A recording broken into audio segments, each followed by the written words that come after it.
Well, hello there. My name is Chris Angel, and my pronouns are they, them.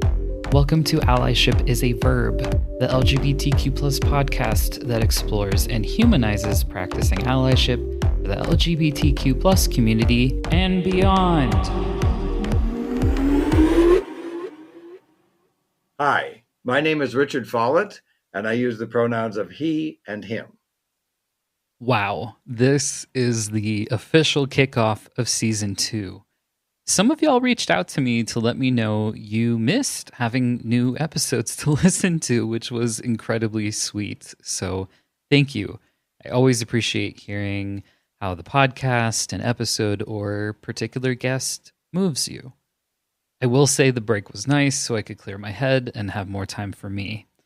Also, June was primed to be a really busy month because Pride Month tends to be really busy for folks doing LGBTQ plus training and consulting. However, right in the middle of it, I found myself having to go to the emergency room because I was in an incredible amount of pain, and I'm just reminded why doing that kind of work is so important, because pretty much everyone I interacted with didn't know how to deal with my transness. And even though I tried to advocate for myself and told them my name's Chris Angel, my pronouns are they, them, people just weren't honoring that. And when they had to ask me questions about medical stuff, it just got really messy. They didn't know how to deal with me. And it just made a situation that was already scary and incredibly painful, emotionally so. However, I will say that before I share more about today's guest, I now have 6 monthly supporters. What? Thank you so much. You know what I have to do. So thank you, Danielle. And thank you, Paige. This has been so amazing because it helps me pay for the software, my audio engineer, and transcriptionist. And you may also hear, as a result, I've also been able to upgrade my gear. I'm sounding a lot better. My guests, on the other hand, that's always debatable depending on the equipment they have, but I sound okay, and that's half of the podcast, so hopefully that helps things along. But seriously, thank you so much. And thank you to everyone who has reviewed or rated the podcast on Spotify, Apple, Podchaser. Seriously, thank you, because it really helps others decide if they want to listen to the podcast. So thank you. And okay, I left something out previously. For those of you wondering, yes, I will be okay. We think we know what's going on with my body now, so I can get the support I need to feel better. It's going to be a long, hard road to recovery, but I will be okay. So thank you if that's something you were thinking about that I did not address when I was talking about that just a moment ago. That said, I have the pleasure of introducing you to my dear friend, Richard, an acquaintance turned professor turned friend and now grandfather as part of my chosen family. I was grateful he was open to being on the podcast. He's so important to me that when I had my lavender ceremony to celebrate finishing grad school, he was one of my 2 special guests. The other was a teacher turned lifelong friend and now chosen family. I think I like collecting former teachers and professors that I've had. I feel like that's just a theme. Not a bad one to have either. And lastly, before I get into the self-reflection questions to kick us off, as you'll recall, there are 3 in the beginning and 3 after. This episode is different from the usual conversations in that it's a little bit more biographical, and at times I'm narrating, almost like a documentary or something.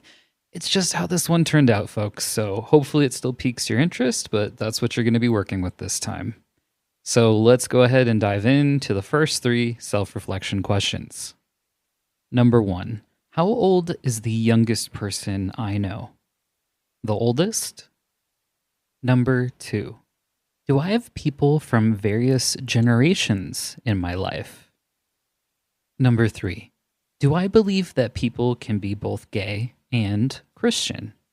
And now the conversation slash narrated biography. Yes. Perfect. All right. So you are white, a former professor of English, a former Marine, father of two children, happily divorced, cisgender, gay, and a Christian. Whew, that's a lot. So I'm curious, what do all of those intersections mean to you? Those intersections, some people don't think go together, but they Mm-hmm. do. We are authentic, real people. We are not stereotypes. We are not cookie cutters. And those all meld together. Each one of those intersections has shaped a portion of who I am. And one of the things that I'm learning to do at the age of 74, going on 75 this year, is to be more and more open and more authentic.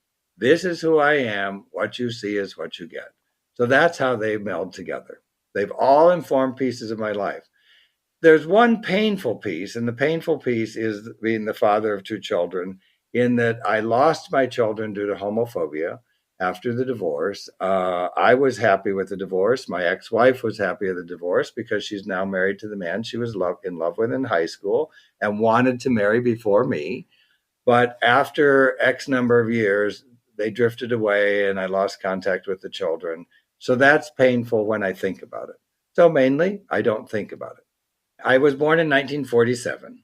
I was born in southwestern Michigan in a very small town, fewer than 2,000 people, still fewer than 2,000 people. We had a blinking light uptown. We now have a stoplight and we have a left turn lane. That's big news in the Ooh. weekly paper. Yes. So, in that context, one did not come out as gay. One did not even come out as homosexual, and especially in a small church. And I knew I was a gay boy at the age of 4. And mother asked me later in life how I knew that. Well, we had National Geographic on the coffee table. And I knew that, but I knew some reason do not say this. And so the church formed me. And then as a sophomore in college, I realized I really need to put away the gay thoughts, gay fantasies. I had had some gay experience in high school, a little in college, but I tried to pray the gay away, got married, was married for 7 years. And that's how that shaped me. In 2010, a social media campaign took off, which is better known as the It Gets Better project. Folks from the LGBTQ plus community contributed videos, sharing their stories and providing encouragement to young persons in the LGBTQ plus community. Although it faced a lot of criticism, like who does it get better for and how it doesn't just magically happen over time. On June 13th, 2011, Richard uploaded his video to YouTube. And in 1968, I did what the church and the psychiatric profession said to do, and that's get married. Hearing that absolutely broke my heart. And it pains me to think that there are still people to this day who think that you can just enter a heterosexual marriage, for example, and the gay will go away. It doesn't work like that, folks. How did you come to make peace with the intersections of being gay and Christian? That's because of the Metropolitan Community Church. After the divorce, I'd done my master's and then I was teaching high school. And then the divorce hit and I went back to Ann Arbor to go to college. I then went to the Metropolitan Community Church, which was started here in Los Angeles by Troy Perry in 1968, before the Stonewall riots in 1969, the church for outcasts in the LGBTQ community. And it started with 12 people.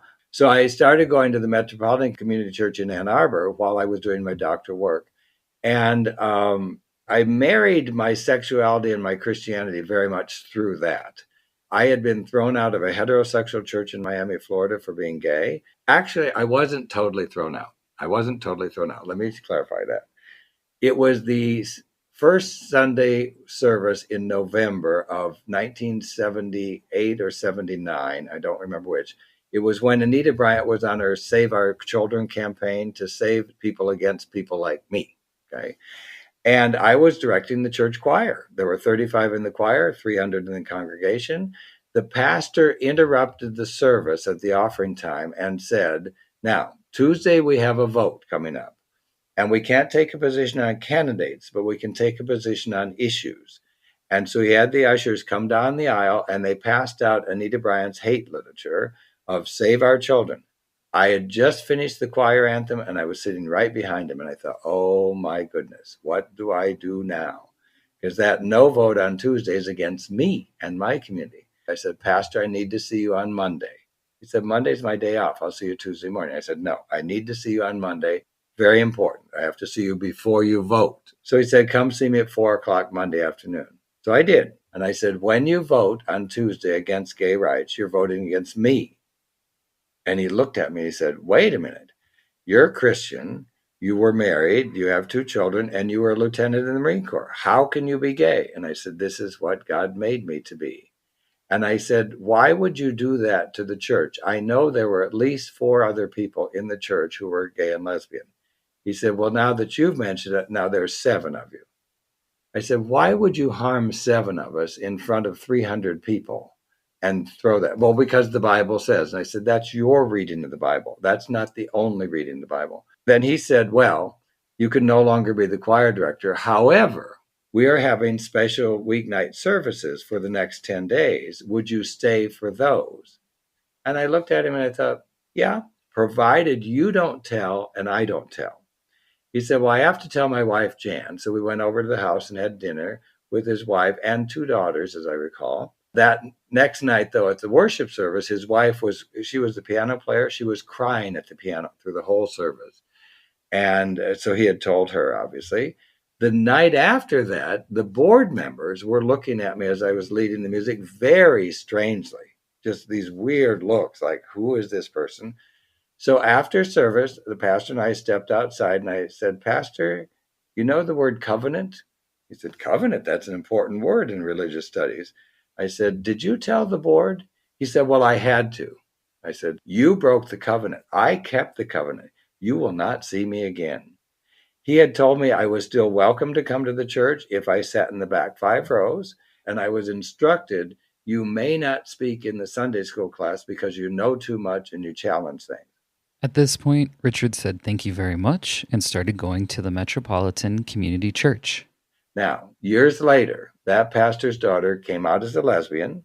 She recently got in touch with Richard, and that's how he also found out that she had moved away from Florida. Married her wife. The pastor was still having trouble, but the wife said to him finally, do you want to lose our daughter totally over this issue? Make peace. I think the pastor finally came around somewhat. But it's hard when they get trapped into that religious mindset. He was hired as an openly gay English professor in 1984 at Pierce Community College in Woodland Hills, California. This was only a few years after he completed his dissertation. His dissertation was groundbreaking for its time. After working on it from 1976 through 79, it was published in 1980. The divorce happened in 75. In 76, I was teaching high school, and I was really coming out as gay to myself. But teaching high school, it was very dangerous to be a gay person, and that just wasn't allowed. And so I realized I needed to get to a bigger city. And I realized it would be safer to get a college position rather than a high school position. In fact, Mother said out of all that, well, you know, on college campuses, there are quite a few gay people. And a light bulb went off in my head. Okay, if there's gay people on college campuses, I will go to a college campus and I will be safer. In fact, when I went to Miami-Dade from the University of Michigan doing my doctoral work, Miami-Dade with Anita Bryant and all, I was afraid to go. But my dissertation chair said universities and college campuses are generally safe places. Now it was time for Richard to pick his dissertation topic: Greek mythology or gay literature. And what I did is I told because I was out to my folks at this time, I said, I'm going to drive to Washington, D.C. and go to the Library of Congress. I'm going to pull open the old card catalogs, which many in your audience may not understand. We used to have card catalogs, kids. I opened the drawer for Greek humanities. There were drawers of material. I opened the word gay. And I discovered John Gay was a musician who wrote a piece, okay, and an opera or whatever. But there was very little gay. And so I thought, okay, drawers of material and just a few items here. So I decided to write on teaching gay and lesbian literature. However, I was in Miami, Florida, with the Metropolitan Community Church down there. The lesbian women in Miami did not like the term gay and lesbian or lesbian and gay because they felt it was divisive. So they felt gay was all inclusive, which in retrospect, I don't think it was. I didn't think at the time, but to accede to them, I just wrote on teaching gay literature, and I included lesbian literature in the dissertation. It was approved in 1980, and to my knowledge and to my committee's knowledge, it was the first English department dissertation in the United States written using the gay word in the title. So I broke open the area. But in retrospect, I should have insisted on gay and lesbian literature. We then started talking about words he's reclaimed over the years. The last word, Chris Angel, that I came around for myself was queer, but I endorse that fully now. And that was from a former nun. This was a lesbian friend of his he had met at work. And she said, Richard, to the hetero community, we will always be queer, meaning unusual, oddball, different. Embrace it.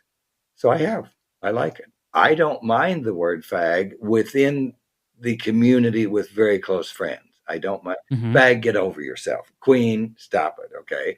In a joking, jocular manner. However, somebody from the outside says that, them there's fighting words. Does that make sense? Okay. Yeah. Well, let me share with you when I reclaimed fag.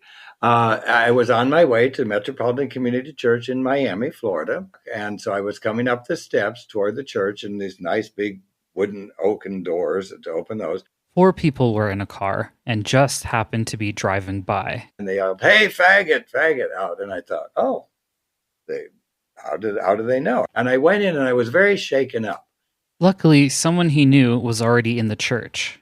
He was at the piano and I went up and I was shaking. He said, what happened? I said, well, these guys called me faggot out there. And I was frightened. He said, do what I do. Turn around and blow kisses and say, thank you for noticing, if you feel safe. And I learned to do that in a safe environment. I learned to do that, to throw it back at them because they were trying to hurt me. And then I learned, Chris Angel, to go one step further, and I don't know where I came up with this, if I felt safe, if I'm in a safe environment, thank you for noticing. Are you interested? At 74, I can be eccentric and I can laugh too. One of the things I admired about Richard when I was his student was that he was very transparent about being gay, which shocked me. He nonchalantly let us know on the first night of class that he was in the gay men's chorus. Reason being that he was telling us about his schedule and how we could get in touch with him if we needed support.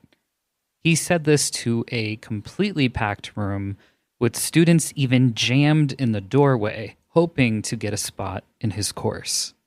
How did you decide and when did you decide to do that? Like at what point in your career? And also, were there ever times where that created tension with any of the students?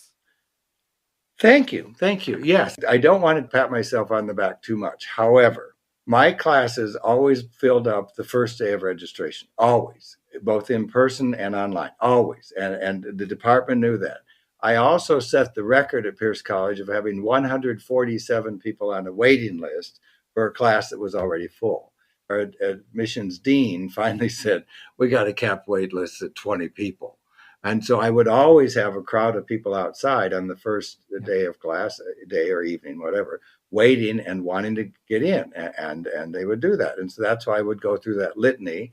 I said that I'd been married, I was divorced, I was gay, I'd been in the Marine Corps, I was from the Christian background. And if any of those identities offend you or you don't want to learn from somebody like that, there's the door. We had, when I was teaching at Pierce, between 18 and 22 full-time teachers in English, plus 60 or 70 adjuncts. So find somebody else to teach this class. Now, I was the only one teaching the Bible as literature, and so that may cause a problem for some people. But I would say, I'm not here to impose my view on you. I'm here to share my view, and you are perfectly able to challenge the view. And if you do, I will bend over backwards to give you a fair grade based on the evidence you provide for the position you reach. Mm-hmm. Did it cause a problem? Yes, there would be occasionally some students who would leave. But let me go back to Miami-Dade, because I wasn't out publicly on campus as much. I was also teaching 3 classes at Miami-Dade, which is my internship from Ann Arbor, but also a couple classes over at the University of Miami. So during this semester, and this is freshman comp, and the readers, we always had books that would deal with language and politics, and language and identity, and language and sociology, language and anthropology.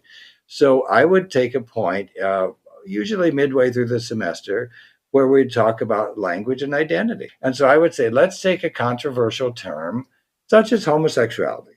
And I would put on the left side, what are all the positive words you can think about homosexuals?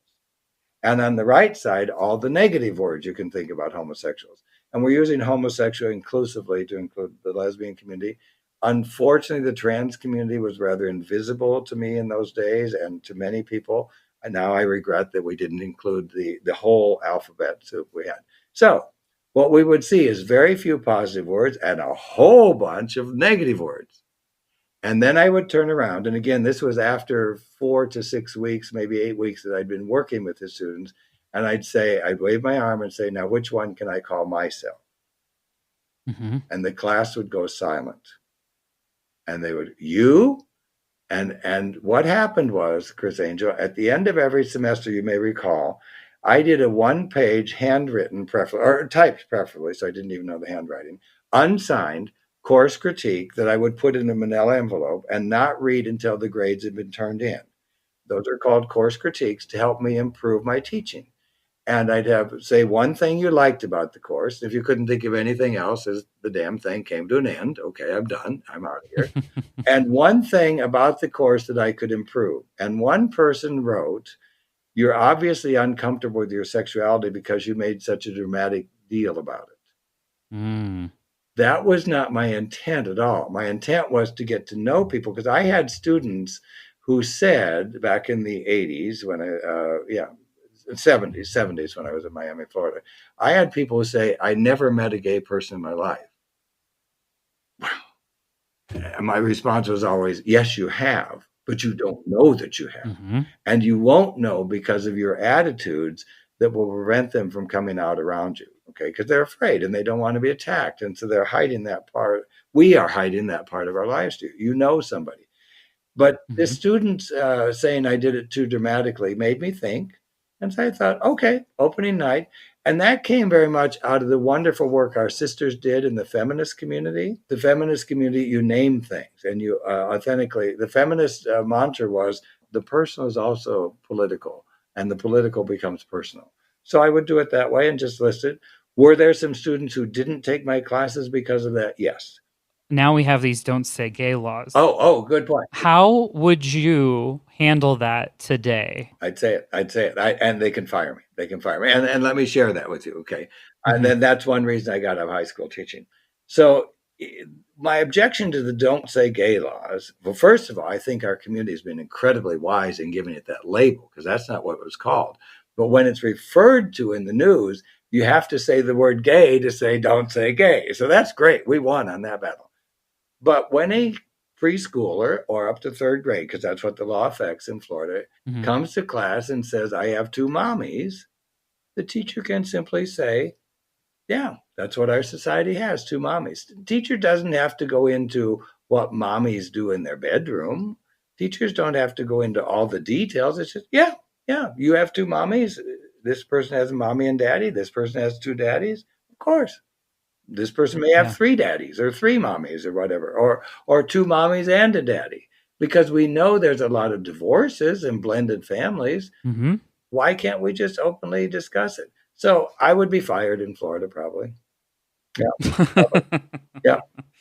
You are going to be 75 this year, and something we've laughed about is that it's National Coming Out Day, October 11th. And so I guess I'm curious, because you're going to be 75 this year, you've seen a lot of big changes in terms of the queer community, attitudes toward it. So I'm curious how you feel about the state of things present day, especially here in the States with rights being threatened. So again, as someone who has also witnessed big strides, yeah, I guess where are you with that right now? Well, let's put it this way. I'm not afraid. The reason I'm not afraid is I read biblical texts, and other cultures have been worse off than we have. We're in bad shape right now. We are. We're in danger of losing our democracy. But this is the longest continuous democracy of a large nation in the history of the world. It is. We're over, what, 240 years or something like that. Usually democracies fall much faster than that, and democracies worked in smaller communities. They didn't work in a big nation, and ours may fall apart. It may. But I'm not afraid. The book of Joshua and the book of Judges, which I don't read often as biblical books because they're so yucky with all the killings and smiting. And I'm tired of smiting and killing. Thank you very much. But continually the angel of God says, don't be afraid, don't be afraid, don't be afraid. So I'm not afraid. Plus, I'm going to be dead when some of these draconian laws come in. I'm more afraid, I'm more concerned for your generation, Mhm. Chris, than I am mine, okay, and for the younger generations. But that said, the day after President Obama was elected, California had Proposition 8 on the same ballot. The measure eliminated rights of same sex couples to marry. The votes were fairly close, with nearly 48% of folks voting no, which is what we wanted. That was actually part of the confusion, was that we wanted people to vote no on it so that it didn't pass. I was president of the Pierce College Gender and Sexuality Alliance Club at the time and encouraged our members to organize a phone bank as well as educate students on campus. I wonder how many votes were yes out of that confusion, but they actually meant to vote no. However, we lost, and several same sex marriages that had already taken place were now in limbo. We'll be right back after this break. Are you the parent of a child who's questioning their gender or who has come out to you as transgender? Are you struggling with being the loving, supportive parent you want to be? If you don't know where to start or feel like you don't know how to do right by your child, you can book a free 15-minute consult with Rebecca Miner, the gender specialist, to learn more. She's a licensed clinical social worker in Boston who supports parents across the United States to affirm their LGBTQ+ children of all ages. Let her help you navigate this and support your child wherever they are in their journey. To learn more, visit genderspecialist.com/coaching. If you like nerding out on LGBTQ+ history and want to increase your chances of winning at trivia events, I have a bookmark set that's perfect for you. Honoring select events in the United States from 1924 through 2009, you'll learn beyond Stonewall. It's cleverly packaged in a slip with two different bookmarks meant to resemble the old school library checkout cards. Just enough information is given so you can do your own research to learn more, which is highly encouraged. It also makes a great gift for community members and allies alike, especially if you include it in a book. Check it out at the Gender Sexuality Info Shop. Go to gsi.gay and click on the store link. Thank you for listening. And now back to the learning. because Gavin Newsom, who was mayor of San Francisco, and also being mayor, it's also the county of San Francisco, he had approved of same sex marriages in the state of California from, I believe, about May up until that November vote. I walked into my first classroom, and it was a very, very fine composition class, as I recall, English 101. The students were really concerned. Because they knew he was a gay man, they asked him, "How do you feel about Prop 8 passing?" I said, well, first of all, I'm delighted we got President Obama. We got the president we needed. Secondly, when you live as old as I am, I never thought the mere fact of same sex marriage would be on the ballot or we'd even have it. And you win some, you lose some. And getting the Obergefell, if I pronounce his name right, case a few years later in the Supreme Court, getting the 5-4 decision, it was very exciting to me. That's under threat now. I understand that.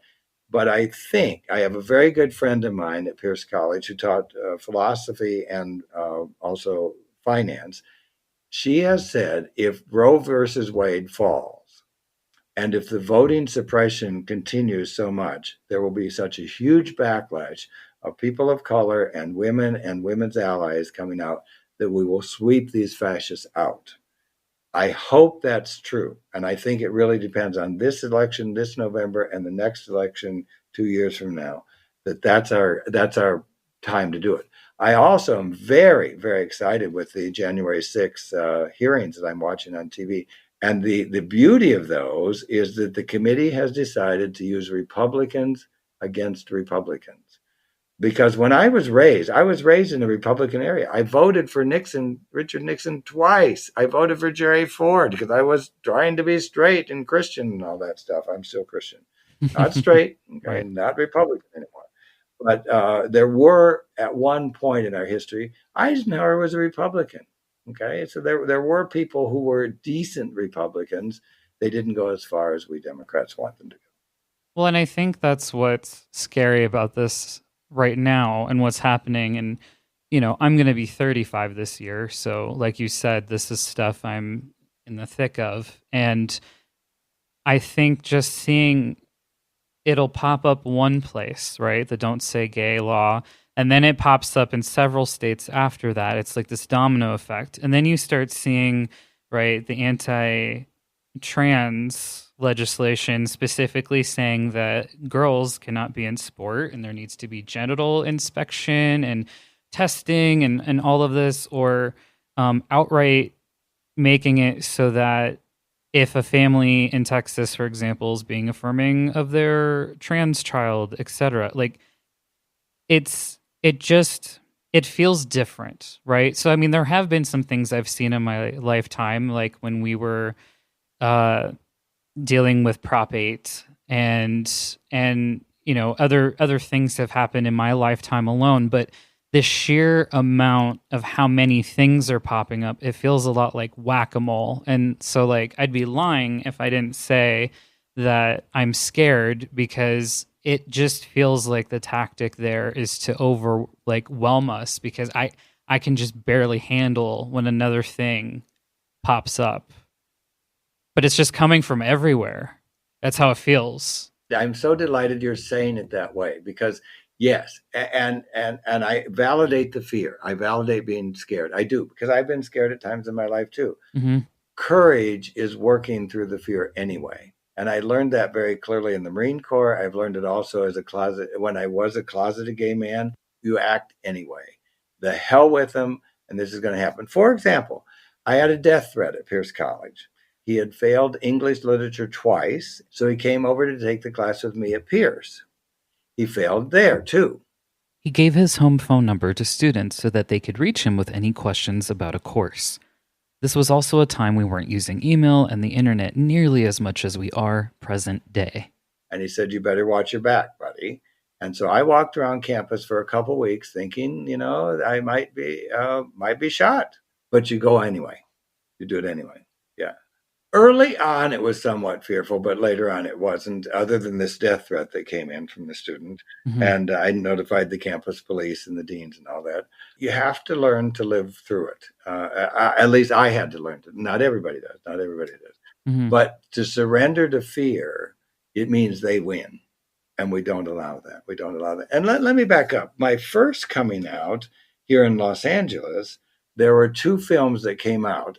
One was called, it was one of the Arnold Schwarzenegger shoot 'em up films. In fact, he was on Johnny Carson. I don't remember Terminator 1, Terminator 2, whatever Schwarzenegger did. And Carson said, "Your movie is like 95 minutes long, and there's 125 or so killings in that movie. Isn't that excessive?" And Arnold said, "Well, maybe so." Okay. The other film was 1982's Making Love. It was with Michael Ontkean and Harry Hamlin, and it was the first mainstream movie in the United States where two men kiss. Michael Ontkean played a married doctor married to a woman, and Harry Hamlin was a gay man, and they kiss in the shadows in the hallway, and it's shown. And what happened was a friend of mine sent me a clipping. This is before the internet. He couldn't send it on the internet. A clipping from the Pasadena Star News or whatever the Pasadena newspaper is, of a letter to the editor. And it was a beautiful letter to the editor. And this was in late May, early June, whenever near the end of the semester. And the letter said, it was a very short letter, and I can paraphrase from it. It said, my wife and I go to the movies every weekend. Last weekend, we saw Arnold Schwarzenegger, and we saw all these people cheering. They were cheering over the kills that were happening in the film. The next weekend, the couple saw the film Making Love. And we saw two men kiss, and there were people in the audience booing. What is wrong with our society that mass murder gets cheered and kissing, making love gets booed? Right before he went to work at Pierce, Richard found himself working at the high school level again. He went to his department chair and the principal to let them know he was going to read the letter to his argumentative writing class. Each student read a paragraph. Something happened when the last student finished reading. Very nice young man. He said, that's disgusting. Gay people should be shot. Well, then, shoot me first. There was dead silence in the classroom. Dead silence. I'd worked with them from February all the way to May or June, whatever it was, right at the end of the semester. And he said, what? You're gay? And I said, yes, I am. He said, well, you're a Marine Corps officer. You claim to be a Christian. You were a married man. You have a couple of children. That had come out over the semester in conversation. Mm-hmm. I said, yes, I'm also gay. In every single class, because once you come out in one class, first period of the day, the kids go out and they talk and they come in. So we did it all 6 hours. In every class, there were students who quietly raised their hand. My uncle's gay. My aunt's a lesbian. My mom, my sister, all, and it just opened up the school. And it was so good to face the truth. What we have to do is be authentic. There's one of my favorite biblical verses is also John chapter 8, verse 28. You shall know the truth, and the truth shall set you free. We have to stop lying about who we are to protect others. And that's one thing that in the trans community, that you folks are facing that even more than I am in the gay community, the gay men's community. I know as a gay person, you know more as a trans person, how saying that word can trigger a reaction, and you lose friendships, you lose safety, you make yourself vulnerable. But how empowering it is when it's finally embraced. And I'm at the point in my life now with the church I currently am going to, and it's a mainstream Protestant church, not predominantly gay like Metropolitan Community Church is. I can make jokes. I can talk. I can be open. For example, we're ordering some new choir robes over the summer. We had somebody passed away and they left us endowment. I was asked yesterday at church, or doing this on Monday, they had some sample choir robes in the room and they said, Richard, what one do you like best? I said, I'm a gay man, but I didn't get the designer gene. They missed that on me. I can't choose. I'm not the one. And it's just saying that like, this is just who I am. I don't know that. Yeah. I don't know that. And it's so healthy to be in that position and not be afraid. Now, I have also have the luxury and the privilege, and I know this from white privilege and white male privilege, being a college professor and all, having economic security. I'm coming from an intersectional point of privilege. Yeah. Being one of 5 children, he enjoyed playing sports like hockey, football, and baseball. Richard always lost because the oldest brother had 2 years on him, which put him at a great advantage, especially as little kids. Eventually, baton twirling became Richard's sport of choice, and because of all of the sexism at the time, it was very gender nonconforming of him to participate. So when I was in 7th grade, I decided I'm done with sports, not going to compete with my brother. And Audrey was in our church, in church choir. She had been the drum majorette of our high school and baton twirler. And I thought I would like to do that, and she would teach me. I went to my dad about buying a baton, and he said, well, I don't know. So he called his dad, my grandfather, and Grandpa said, it's okay for boys to twirl batons. Samoans do it with fire baton, and the Polynesians do that. So that's good. And I did know, Chris Angel, that I had to be good if I was going to do a baton twirling, because it was very much a girls' activity. We didn't have drum majors of my band much. We had drum majorettes in our school. And so I got good and I took lessons. And when I got better than Audrey, she sent me to somebody else. In fact, Mom would drive me 70 miles one way on Monday night for a 9 o'clock lesson in Galesburg, Michigan, 70 miles up and 70 miles back. I won the state championship. The University of Michigan in those days, not Michigan State, but the University of Michigan, where I wanted to go, had all males on the football field, no females, except visiting band members and visiting cheerleaders. The cheerleaders were male, the band members were male, the football players were male. It was incredibly sexist. What I would do, because I became drum major of the high school band in my freshman year, because I'd gone to drum major camp and I wasn't the champion yet, but I was good. And I beat a guy who was a sophomore. So I had all 4 years as a drum major. I knew walking down the hallway, and you know what school hallways can be like. Kids can shove and push and hurt. I was carrying a twirling baton. Oh, look at the sissy, look at the sissy. Well, I knew I was a sissy, but I couldn't be a sissy. So all I said in Mother Night practice is wait until you see me. The band director, having been a high school drum major himself, featured me in a solo twirling on the first football game. The audience stood and applauded. And there's nothing like a queen out there twirling his baton. And I loved it, and I performed well. I was able to twirl in the Rose Parade with the Michigan Band. I had already graduated, but they had no twirlers that year. I came back, and it was delightful to go down the street.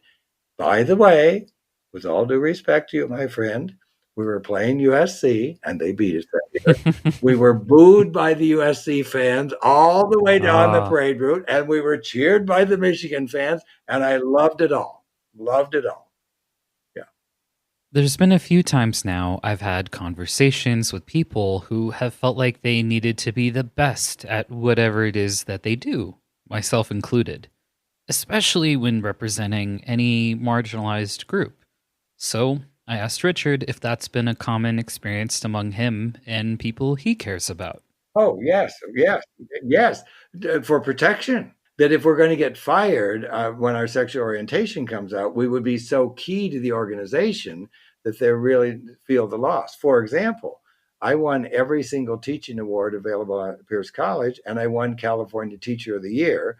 We're a state so big we do 4 a year, but in 1998. And I won it specifically because of my LGBT activism on the campus and reaching out to students. However, when I won that, and there were 4 of us, when we were flown by the state academic senate to Sacramento at the dinner the night before we were to be presented to the board, they said, folks, we've changed the system this year. Normally, we ask you to make a small oral presentation. We're not going to do that this year. And I spoke up and I said, is that because I'm an LGBT person? Oh, well. And that's exactly what it was. And we got into a discussion on the issue. And the vice president who was with us, he said, well, my church says what you're doing is a sin. And I said, my church says it's not. There was a book that came out several years ago called The Best Little Boy in the World. And many of us as gay men read it, of how many of us in the marginalized community have to be the best, whatever we are, trans, woman, whatever. So that would be our protection. And we often became very, very, very good. I am so proud of you and what you have done because you've become better than I am. And that's good. And every good teacher that I know of, every one of us, including Jesus, including Muhammad, including Moses, every good teacher wants our students to be better than we are. Jesus says in John, in the Gospel of John, you will do greater works than I do. Because we stand on the shoulders of the greats before us. I'm getting chills as I'm saying this. I am, because look where you are now. And I'm sorry you're scared, and I understand you're being scared, but I also know you're not going to let it hold you back. It does every now and then, and I will confess totally. I learned over the years to take sleep days. There would be days I did not get out of bed. I stayed in bed. I slept. If I do get killed because of my orientation or whatever, I get killed. I've had a good life, okay? But I'm sorry that you're still scared, my friend. Well, thank you for your kind words, trying to make me ugly cry on my own podcast. Oh, no. No, it's true. I am so proud of you and all that you've done. Yes. Thank you. No, and I mean, it's mutual, and our relationship has been really interesting over the years, and that's something I'm trying to remember which, did I have you as a professor first? Or did I see you in the Gay Straight Alliance first? I thought you saw me in the Gay Straight Alliance Okay. first. Right, That's right. what I thought, but I wasn't 100% sure. But may I share a story of you on that? Oh, geez. Okay, sure. The night that you came to my class and you were quite, because you sat in the front, I remember Hmm. that, and you were down. And so I went over what happened. You had been in a, as I understand, a human sexuality or sociology class, and they asked the boys to stand on one side and the girls to stand on one side. Yep. And you didn't know what to do because what do we do? And it forced you out. And I went to that teacher and talked to that teacher about it. She didn't understand, but you helped educate. And I felt so moved by the experience that you had to undergo. And that stayed with me all my life. Yeah. Well, I really appreciate your support. And I shared it without using your name.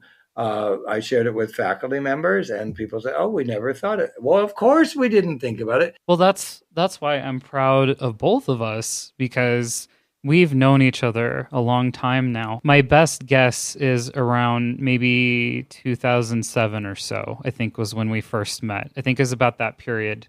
Mhm. You were the advisor of the Gay Straight Alliance on campus. That's what it was called at the That's time. correct. That's correct. And Yeah. I didn't have the privilege, I think, of working with you in that capacity when I eventually became president of No, you the didn't, because club. you were one of the best presidents. Yeah, Thank if you. not the best, you were one of Thank the you. best. Yeah.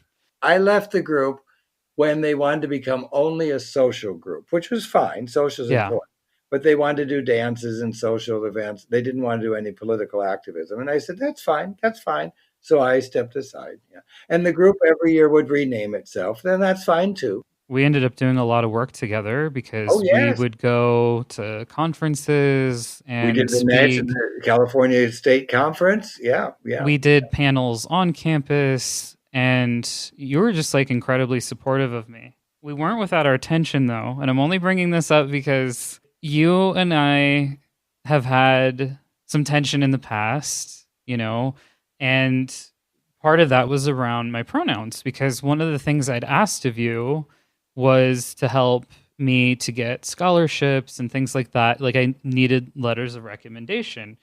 And like I had shared with you that my pronouns were they them, and they Right. still are to this day.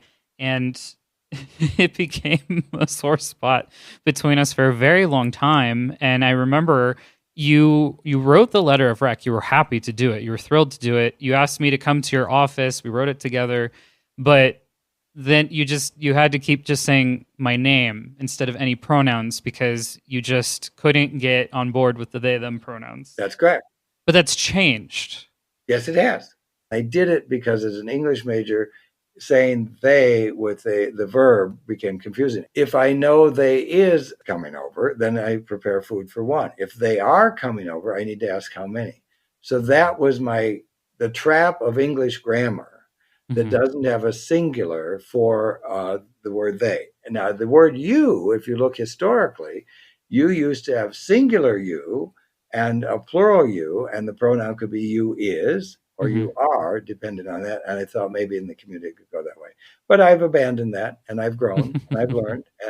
It's also some battles we choose and others we don't. And I wasn't on board enough with you, and I apologize for that. You did something really sweet because I'd come across the original letter of rec that you had written me. And I don't know, I guess I sent it to you just because I was like, oh, look, I still have this or something. And you did something really sweet. You rewrote it and you included my pronouns Yeah, this yeah, time. yeah. And I think I told you this, but I ugly cried for a long time because it just meant so much to me because yeah, it was like an ongoing battle. And I didn't push it all the time or anything, we didn't fight about it daily or anything like that. But yeah, I didn't have the language or whatever it was to just explain how important it was for me. Even though that piece didn't feel so great, I knew that you still cared about me and that eventually we'd resolve that because you did all of these other things to support me. Well, and Chris Angel, one of my fondest memories of my entire 29 years at Pierce College was when you and your friend came into my office and we were talking about expanding the campus. And we spent an hour in my office discussing bathrooms. Hmm. And enlightening Joy, who was very, very wonderful person, and enlightening David of the issues. And I remember we just spent time with the president of the college and the dean and that level, and they gave us that much time. And yes, going to gender neutral bathrooms, which is such, who in a house has a gender specific bathroom? And I love now going places where it's gender neutral bathrooms. Okay, go in and Hmm. be, what's the big Right. deal? Yeah. It's not a big deal. Okay. So, and I love that. And the fact that you enabled that and you helped me come around to they, them, Yeah. which is still tricky in my mind every now and then. Cause when I think they, I think plural often. You had explained to me recently too. Part of it was that someone was reinforcing that in your schooling when you were in Florida. It was the department chair at the University of Miami who I was allowing the plural pronoun when people didn't know, rather than the he/she and all that. And I did say to him, and it came back to bite me. I said, people are more important than grammar. Hmm. And he disagreed with that. You were team plural Yeah, and yeah, singular for they them, yeah, but then they fought it out of you yeah, for yeah. quite a And while. I was an adjunct, so I was in a position of less power. Yes, that's true. Yeah. Well, I wasn't as knowledgeable about the community. Yeah, yeah. And it brings up the whole issue of microaggressions. And what I've learned from you very well and from others is the person who has been microaggressed against is the one who decides if it was aggression or not the person giving it. Do you ever look back at when you were married and wonder how you survived all those years? Yes. Oh, yes. The fact that my wife asked for the divorce, I did not. Okay. I did not. But I was beginning to have homoerotic dreams, very limited homosexual activity and experience. But the dreams were coming back. And I was married 7.5 years, Hmm. actually 6.5. And then she moved out, but it took another year to get the divorce. The fact that she asked for the divorce and I didn't was a great relief. The only regret is that I lost my children in the process. What would I have been able, because that was 1975 when the divorce happened, would I have been able to live until now as a closeted gay man and be faithful to her? Because I don't believe in adultery. The answer is I don't know, and the answer is probably not. And I don't know, Chris, if I had the moral strength not to be. Yeah. I also wish that I had told my wife before the marriage. I've had some homosexual experience. I had no heterosexual experience. I wish I had told her that, but one didn't do that back then. Because Richard had participated in the It Gets Better project, I asked him if there's anything he'd add to his video now, given current events, and what his allyship tip was for the listeners. Thank you. And thank you for asking the question that way. And I've really enjoyed this interview, by the way. Don't forget to be queer, which comes out of being gay, which comes out of gaiety, which comes out of the French joie de vivre, the joy of life. Don't forget to live our abundant lives, our lives that are full and rich, and laugh in their face and go on with it. And that's so important to me. So be happy, enjoy it. Life is way too short to sit around feeling how awful it is. Well, folks, as promised, this interview was a bit different. I've been very fortunate to hear so many of Richard's stories, some close to the heart that only a select few know. And while he's had an incredible life and has created so many ripples of positive change everywhere he went, this episode is only a small fraction of the life he's lived so far and how he's loved others. I hope it inspires you to get active in your local communities if you're not already. And if you're scared about everything that's happening in the States, in the UK, and beyond, I'm right there with you. We're going to fight this. I know we will prevail in the end, though right now it feels daunting and I'm utterly exhausted. I hope you take good care of yourselves and, just like Richard did, take some sleep days. Thank you, Richard, for trusting me to tell your story, for your words of wisdom, and so much more. And now, the last 3 self-reflection questions. Number 4. How do I handle any oppression I may experience, especially if I'm from any marginalized communities? Do I feel good about how I respond to those situations? Number 5. Do I believe that my vote makes a difference? Number 6. Do I know about any LGBTQ plus history of any of the places I've lived? Visit allyshipisaverb.com for any resources and a full transcript of the episode. And don't forget to live a queer, abundant life and laugh.